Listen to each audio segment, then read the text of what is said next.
chapter 27, verses 52 and 53. It says, and the graves were opened. Grave. You know, cemetery, in the cemetery, graveyard. The graves were opened. After the alleged resurrection of Jesus, the graves were opened, and many bodies of the saints who had fallen asleep and were dead and buried were raised. And coming out of the graves after his resurrection, they went into the holy city of Jerusalem and appeared to many. People came out of the graves and they marched down the streets of Jerusalem. People in their coffins or napkins, all worn out, only skeletons. They came out of the graves and they walked the streets of Jerusalem. And what happened? Finished, that's all. Finished, full stop.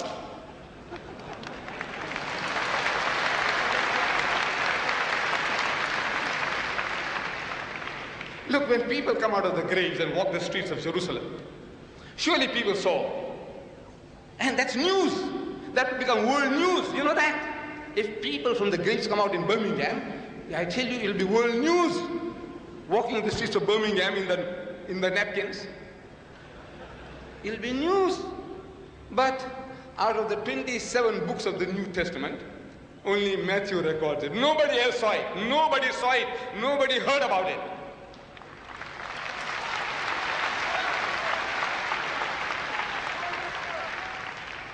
Look, once you come out of your grave, would you like to go back?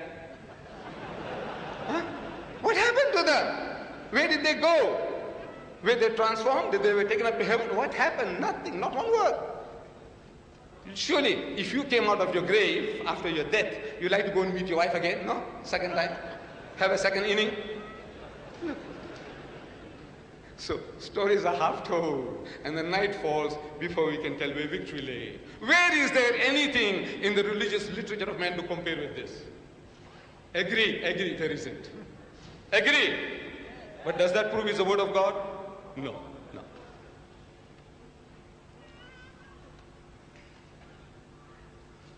Stories are half told. I'm reading to you now from the book of Judges. A book in the Bible.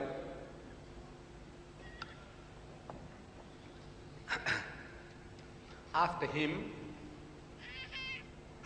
Judges chapter 3 verse 31. After him was Shamgar, the son of Anat, who killed 600 men of the Philistines. One man, he killed 600 of the Palestinians. One man. With an ox goad, and he also delivered Israel. Now this goad, I don't know how many of you know what is a goad.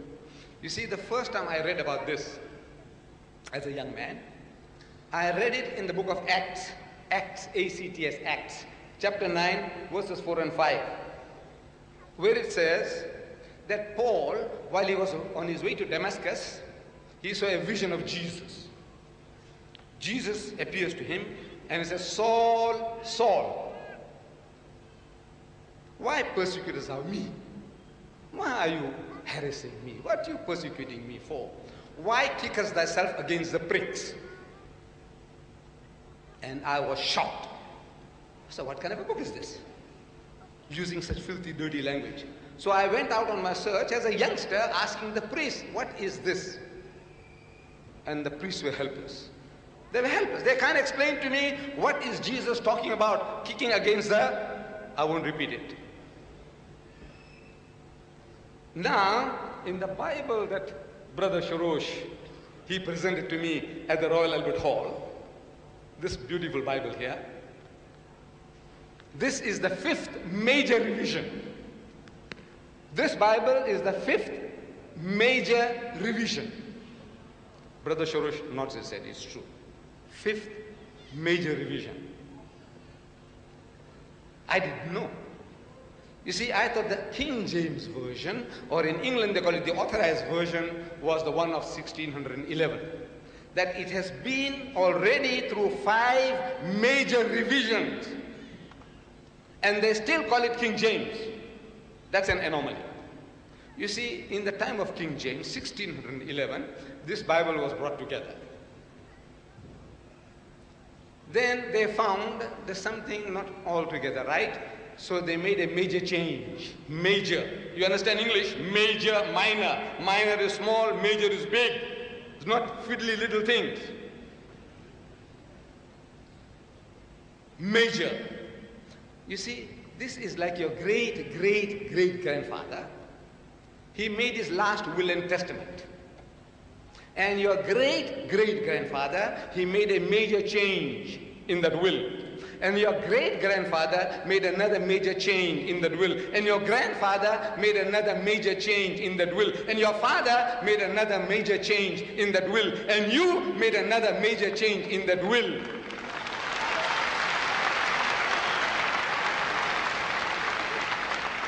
And you're still insisting that this is the original last will and testament of your great-great-great-grandfather.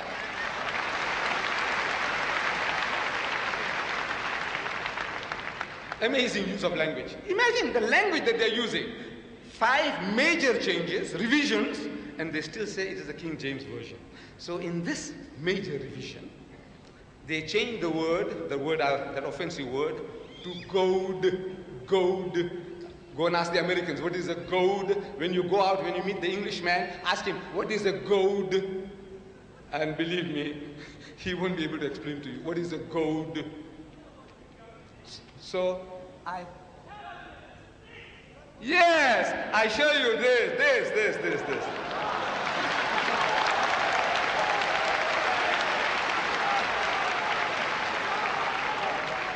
Sit down. Thank you very much, my dear brothers and sisters.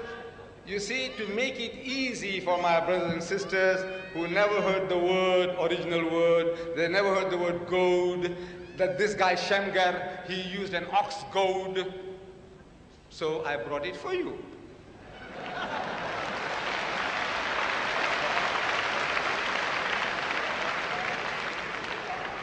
You see, this another word for this is a cattle prodder. They prod cattle to move.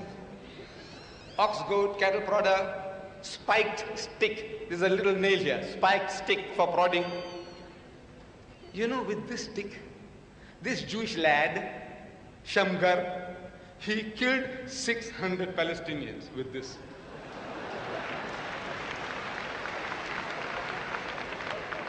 You know, you can't destroy 600 snowmen with this. You know that? This thing will break 600. It's a miracle, yes. This is the miracle. It's a miracle. We must accept that, you see, this is programming people. If one Jewish boy can kill 600 Palestinians, what were the Palestinians doing? Look, I said the fools, they couldn't run. They couldn't run for their life. What were they waiting? Where? And where did the fellow strike them with this to kill 600? 1, 2, 3, 4.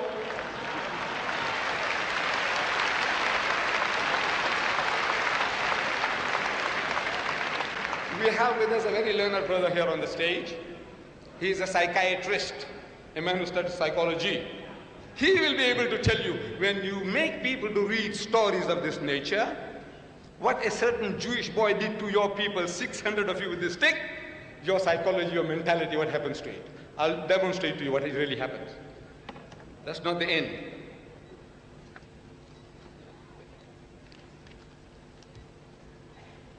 Then they tell us, incredulous fairy tales, the book. It says here, another Jewish young man by the name of Samson.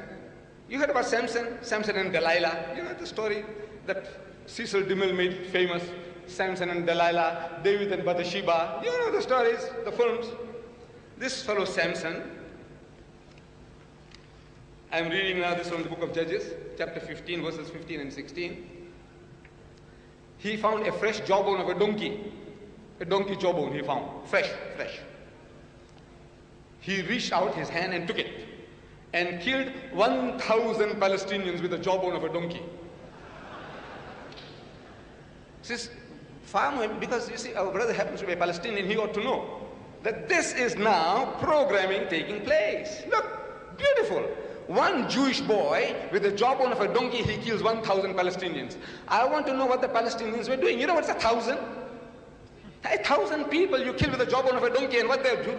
I said, look, if these 1,000 people, they spat on him, the guy would have suffocated. You can't even spit. You can't even run. Then he says it's a miracle. Oh, the stick is a miracle and the jawbone of the donkey is a miracle. You know, we should go and tell the Israelis, they're wasting their time with those American cluster bombs. You know, in Beirut, they start to eliminate the Palestinians for good, the final solution.